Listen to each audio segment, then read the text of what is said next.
Санаа өнөөдрөөс би бичлэг хийж эхэлж байгаа. Тэгээд би өнөөдөр юу хийх вэ? Юу ярих вэ гэхэд би өнөөдөр аимшиг түүх ярина. Аимшиг түүх ярихдаа ямар аимшиг түүх вэ гэвэл манай аавын ах болсон юу аимшиг түүх. Тэр юу вэ гэхээр тэр ах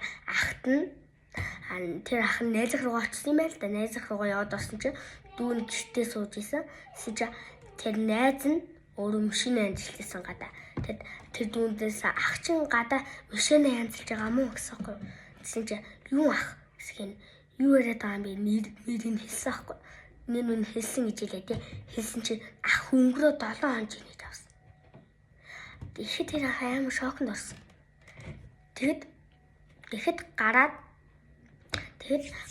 машин амжилж нүгүүн харсан чинь тэр ах байхгүй. Тэр манай ах амар айсан. Тэр ах шууд юу ч хэлэхгүйгээр гэрлүүгээ яваад байсан. Тэгсэн чинь 1 сарын дараа тэр найзынхаа дүүгийнх найзаас сонссон чинь тэр найз нь юунд галзуу гүмлэгт үцээ гэсэн тэр найзынхаа дүү. Яагаад гэвэл нэг байранд ихнэр хүүхдтэйг ороод тэгсэн чинь тэр ихнэр хүүхэд нь гадаа тэр өөрөө гэрлүүгээ орох гээд банаа зөөжсэн чинь тэгээд ахтайгаа зүрсэн гэж. Тэрээс ахаа эргээ харсан чинь ухаалтан унцсан. Тэр галзуугүй эмлэгт 1 сар гараа явцсан. Яагаад гэсэн одоо мэдэхгүй. Ах нь байгаа юм уу? Сүнсэн байгаа юм уу?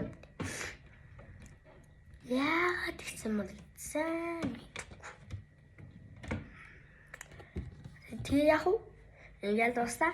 Өнөөдрийн ярих аимшиг түүх маань дуусаа. Ингээд баяртай. Өнөөдрийн ярих аимшиг түүх жоохон богинохон байлаа.